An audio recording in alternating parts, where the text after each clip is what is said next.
What's up guys, आज की video में हम लोग देखने वाले हैं Orissa train accident, flaws in railway system with solutions. तो क्या फ्लॉज है, उनका क्या सॉल्यूशन हो सकता है, अभी ये न्यू की डिटेल्ड एनालिसिस वीडियो होगी। इनकी वीडियोस हमेशा ही बहुत अमेजिंग होती है। उसके ऊपर ना मैं सच में वेट कर रही थी कि इनकी क्योंकि पूरा डिटेल में बताते हैं ना।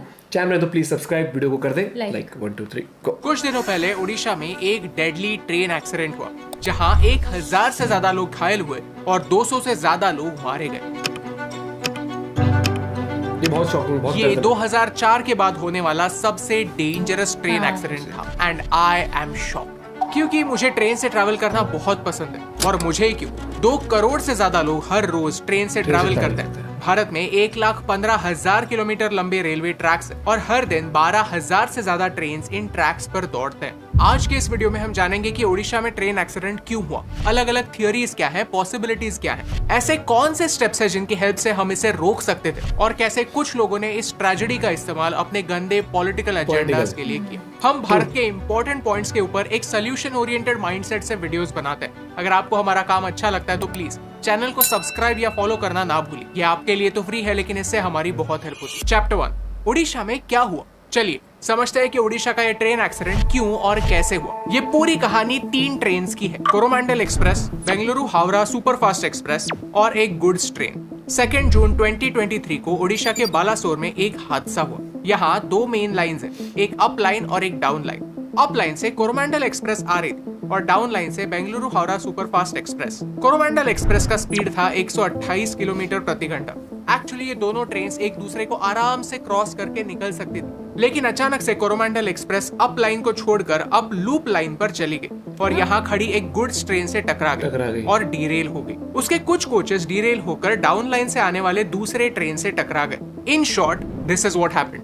अब कुछ सवाल खड़े होते हैं। पहला सवाल, क्या ये पूरा एक्सीडेंट ओवर स्पीडिंग की वजह से हुआ? The answer is no. Driver को मैक्सिमम 130 किलोमीटर प्रति घंटे की स्पीड से जाने की अनुमति थी और वो 128 किलोमीटर प्रति घंटे की स्पीड से जा रहा था। इनफैक्ट ड्राइवर कहता है कि उसे ग्रीन सिग्नल भी मिला था, इसीलिए ऑफिशियल्स ने उसे क्लीन चिट दे दी। दूसरा सवाल, इस ट्रेन ने अचानक से ट्रैक कैसे बदला? कुछ बातें हैं जिनके बारे में इन्वेस्टिगेशन अभी भी जारी है और हो सकता है कि आने वाले समय में और खुलासा हो और रीजन सामने आए। एक प्लेन में ब्लैक बॉक्स होता है जो हर चीज का डेटा रिकॉर्ड करता है, कितने बजे क्या हुआ, किसने क्या एक्शन लिए एटसेट्रा। इसकी मदद से प्लेन क्रैश होने पर पता चलता है कि एग्जैक्टली हुआ क्या था। वैसे ही एक ट्रेन में डेटा लॉगर होता है जिसमें सिग्नलिंग सिस्टम, स्टेशन एक्टिविटीज और ड्राइवर के एक्शंस का डेटा रिकॉर्ड होता है। इस डेटा लॉगर से हमें प्रॉपरली क्या हुआ इसकी जानकारी मिल सकती है, लेकिन मीडिया ने कुछ और ही किया। कई मीडिया एजेंसीज ने साइट पर जाकर पैसेंजर्स का इंटरव्यू लेना स्टार्ट किया, जिससे इन्वेस्टिगेशन में हेल्प होने के बजाय पैनिक और गुस्सा फैल गया। इससे अचीव कुछ नहीं हुआ क्योंकि जब इस इवेंट लॉगर की जांच पड़ताल होगी तभी पता चलेगा कि एग्जैक्टली हुआ क्या। हमारे रेल मिनिस्टर अश्विनी वैष्णव जी कहते हैं कि ये एक्सीडेंट इलेक्ट्रॉनिक इंटरलॉकिंग और पॉइंट मशीन में किए गए एक चेंज की वजह से हुआ। ये वीडियो रिकॉर्ड करते समय सिग्नलिंग सिस्टम का फेलियर इस एक्सीडेंट के लिए जिम्मेदार माना जाता है, लेकिन इन्वेस्टिगेशन जारी है। तीसरा सवाल, इसी साल फरवरी के महीने में ऐसा ही एक इंसिडेंट मैसूर में रोका गया जहां ये हाईलाइट किया गया कि सिस्टम में सीरियस फ्लॉज है, लेकिन इस पर कोई सीरियस एक्शन नहीं ली गई। क्यों? चैप्टर 2, लोगों का रिएक्शन। जब भी भारत में कोई दुर्घटना होती है तो अजीबोगरीब रिएक्शन सामने आता है। कुछ लोग हैं जो इस पूरे इंसिडेंट को एक कम्युनल एंगल देना चाहते हैं। लोगों ने ट्विटर पर यह पोस्ट करना स्टार्ट किया कि ये एक्सीडेंट एक फ्राइडे को हुआ और ड्रोन फुटेज शेयर करके कहा कि आसपास में दिखने वाला ये स्ट्रक्चर एक मॉस्क हो सकता है, लेकिन असल में ये एक इस्कॉन टेम्पल है। एट द सेम टाइम कुछ पॉलिटिशियंस ने इस पूरे इंसिडेंट का पॉलिटिकल फायदा लेने की भी कोशिश की। फोकस सिर्फ गलती एग्जैक्टली किस पार्टी की है इस पर हो रहा था, ना कि हमारे सिस्टम में क्या बदलाव होने की जरूरत है इस पर। और ये भारत के लिए काफी खराब न्यूज है। इस मामले की जांच सीबीआई के द्वारा होने वाली है और इससे पहले भी जब ज्ञानेश्वरी एक्सप्रेस की दुर्घटना हुई थी तब सीबीआई ने ही इसकी जांच की थी। कुछ पॉलिटिकल पार्टी सीबीआई को इन्वॉल्व करने के अगेंस्ट है। लॉजिक मेरी समझ के बाहर है। अगर आपको लॉजिक पता चलता है तो फिर हमें कमेंट्स में जरूर बताइए। ओडिशा पुलिस ने लोगों को एक सख्त वार्निंग दी है कि जो भी इस इंसिडेंट के बारे में सोशल मीडिया पर अफवाह फैलाने की कोशिश करेगा उस पर सख्त कार्रवाई होगी। तो मेरी हमारे फॉलोअर्स से और हमारे दोस्तों से ये रिक्वेस्ट है कि जब तक कोई भी वेरीफाइड इन्फॉर्मेशन नहीं आती तब तक सोशल मीडिया पर इसके बारे में कुछ भी अनवेरीफाइड शेयर मत कीजिए। चैप्टर 3,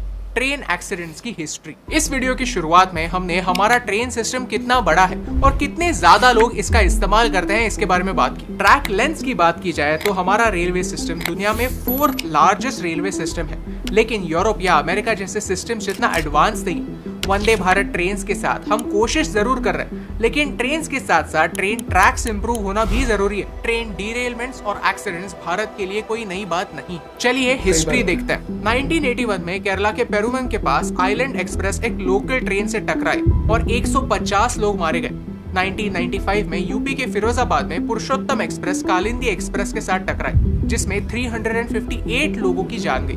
1998 में पंजाब के खन्ना में Jammu Tawi Selda express Kalindi express से टकराई और इसमें 212 लोगों की जान गई। 1999 में असम में ब्रह्मपुत्रा मेल अवध असम एक्सप्रेस से टकराई और इसमें 290 लोग मारे गए। एक ट्रेन एक्सीडेंट के कई रीजंस हो सकते हैं। ड्राइवर की गलती, सिग्नल मैन की गलती, मैकेनिक की गलती या फिर सैबोटाज भी, यानी जानबूझकर एक ट्रेन एक्सीडेंट करवाने की कोशिश। सीएजी का ये रिपोर्ट कहता है कि 2018 से लेकर 2021 तक होने वाले सारे एक्सीडेंट्स में से 70% एक्सीडेंट्स डीरेलमेंट की वजह से हुए थे। यानी डीरेलमेंट्स के हादसे होते रहते हैं और इस पर एक परमानेंट सोल्यूशन निकालने की सख्त जरूरत है। Chapter 4 solutions. अक्सर कोई भी दुर्घटना होती है तो लोग प्रॉब्लम्स के बारे में जरूर बात करते हैं, लेकिन सॉल्यूशंस के बारे में काफी कम लोग होते हैं जो बात कर पाते हैं। चलिए आज कुछ सॉल्यूशंस डिस्कस करते हैं जिससे हम भारत की सिस्टम को 1% ही क्यों ना हो बेहतर बना सकते हैं। नंबर 1 है कवच सिस्टम। कवच हमारे रिसर्च डिजाइन स्टैंडर्ड्स ऑर्गेनाइजेशन ने बनाया हुआ एक सिस्टम है। ये एक ऑटोमेटिक ट्रेन प्रोटेक्शन सिस्टम है। होता यह है कि एक लोको पायलट यानी एक ट्रेन का ड्राइवर जब भी कोई सिग्नल जंप करता है तो ये सिस्टम ऑटोमेटिकली एक्टिवेट हो जाता है। वो ट्रेन का कंट्रोल ले लेता है और ऑटोमेटिकली ब्रेक्स लग जाते हैं। SPAD यानी signal past at danger accidents के मेजर रीजंस में से एक है। वैसे ही अगर ट्रेन के पाथ में अचानक से कोई ऑब्स्टिकल आ जाता है तो फिर भी ब्रेक्स लग जाते हैं। यानी हो सकता है कि अगर ये कवच सिस्टम यहाँ पर एक्टिवेटेड होता तो शायद ये एक्सीडेंट नहीं होता या फिर इतना गंभीर नहीं होता। इस सिस्टम में जब भी ट्रेन लेवल क्रॉसिंग से गुजरती है तो ऑटोमेटिकली सीटी बजती है, यानी ड्राइवर एरर की वजह से होने वाले एक्सीडेंट्स कम हो सकते हैं। पिछले साल इस सिस्टम का सक्सेसफुल डेमोन्स्ट्रेशन हमने किया और 2023 मार्च तक इन टोटल 1465 किलोमीटर के ट्रैक्स पर 77 लोकोमोटिव्स और 135 स्टेशंस पर ये सिस्टम एक्टिव है।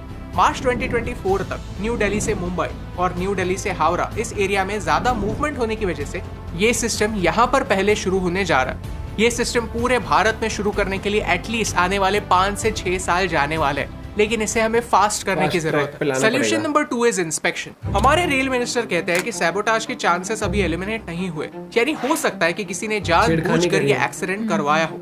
इसीलिए इस इन्वेस्टिगेशन में CBI इन्वॉल्व होने वाली है। 2010 में ज्ञानेश्वरी एक्सप्रेस ऐसे ही डिरेल हुई थी जिसमें 148 लोग मारे गए थे। इसमें माओइस्ट लोगों का हाथ पाया गया था। ऐसे इंसिडेंसेस अवॉइड करने के लिए सख्त स्टेप्स लेने ही होंगे। CCTV cameras, drones, infrared sensors, radar और लाइडार सिस्टम्स की मदद से ट्रैक्स के साथ होने वाली टैंपरिंग डिटेक्ट की जा सकती है। सोल्यूशन नंबर 3, हमारी रेलवे सिस्टम ओवरबर्डन्ड है और ट्रैक्स रिपेयर्स के लिए, मेंटेनेंस के लिए टाइम नहीं मिलता। ये एक रियलिटी है, इसे सुलझाने की कोशिश होनी चाहिए। लेटेस्ट टेक्नोलॉजी का इस्तेमाल करके, हमारी सिग्नलिंग सिस्टम को इम्प्रूव करके देश की लाइफलाइन माने जाने वाले इन ट्रेन्स को हम बेहतर बना सकते हैं, पूरे भारतवासियों के लिए और सेफ बना सकते हैं। CAG का रिपोर्ट कहता है कि ट्रैक्स के रिन्यूअल्स के लिए जितने फंड्स एलोकेट होते हैं वो यूज ही नहीं होते।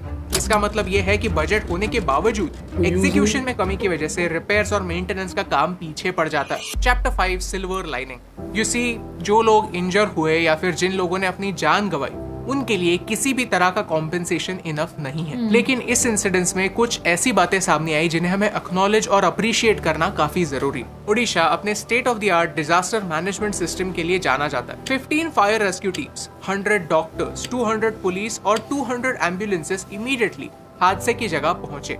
लोकल बस ऑपरेटर्स ने भी इंजर्ड लोगों को हॉस्पिटल्स तक पहुंचाने में हेल्प। सिर्फ 12 घंटों में 500 से ज्यादा ब्लड डोनर्स सामने आए। एक समय ऐसा भी आया कि ब्लड बैंक से वॉलंटियर्स को घर भेजा क्योंकि उनके पास सफिशिएंट ब्लड जमा हो गया था। इन ब्लड डोनर्स में कई महिलाएं भी शामिल थी। मदद करने के लिए कई कंपनीज भी सामने आई। अदानी ने जिन बच्चों ने अपने पेरेंट्स को इस एक्सीडेंट में खोया उनके लिए फ्री एजुकेशन प्रॉमिस किया। रिलायंस ग्रुप ने इन सारे विक्टिम्स के लिए एक 10 पॉइंट प्रोग्राम लॉन्च किया। जो एम्बुलेंसेस इमरजेंसी सेवा में लगे थे उनके लिए रिलायंस ग्रुप ने फ्री में फ्यूल प्रोवाइड किया। यहाँ तक विक्टिम्स के लिए आने वाले 6 महीनों के लिए फ्री राशन भी प्रोवाइड करने का प्रॉमिस किया। जिन महिलाओं ने अपने हस्बैंड को इस एक्सीडेंट में खोया है उनके लिए ट्रेनिंग और स्किल डेवलपमेंट रिलायंस की ओर से होने वाला। यानी कई लोग अपने अपने लेवल पर इस क्राइसिस को सुलझाने में, लोगों को राहत पहुंचाने में हेल्प कर रहे हैं। And that is the spirit of Bharat. अगर आपको इस वीडियो से वैल्यू मिली, कुछ नया सीखने ये बहुत अच्छा लगता है कि जब देश की कंपनियां जो देश की इकोनॉमी को एक नेक्स्ट लेवल पे ले जाने के लिए तो काम कर ही रही हैं, लेकिन साथ ही साथ उनका कंट्रीब्यूशन इस टाइम में रहता है। और यहाँ पर एक वो कहते हैं ना, वो एक भारतीय होने पे गर्व होता है। बहुत अच्छा लगता है जब कंपनीज बढ़ चढ़ के सामने आती हैं, और ये आपको दिखाता है ह्यूमन टच एक कंपनी का होना।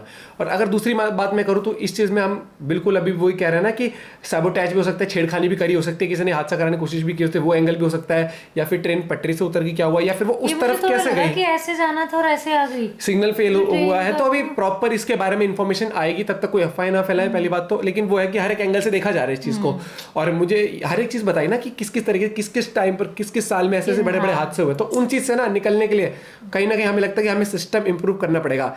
आज के टाइम पर जब गाड़ियों में एडास सिस्टम आ चुका है, तो ट्रेन में भी लगाना पड़ेगा। और जो काम 4-5 साल में कवच एग्जाम में कवच सिस्टम का होना, तो वही चीज बात है। हमने वर्ल्ड अफेयर्स की वीडियो भी देखी थी, प्रशांत धवन सर की भी, अभी न्यू की वीडियो देखी है, तो इसमें भी वही चीज है कि हमें फास्ट ट्रैक करना पड़ेगा वो काम जो 4 साल 5 साल में होना है, उस काम को हमें अब किसी भी तरीके से कैसे भी करके टाइमलाइन सेट करके जल्दी करना पड़ेगा।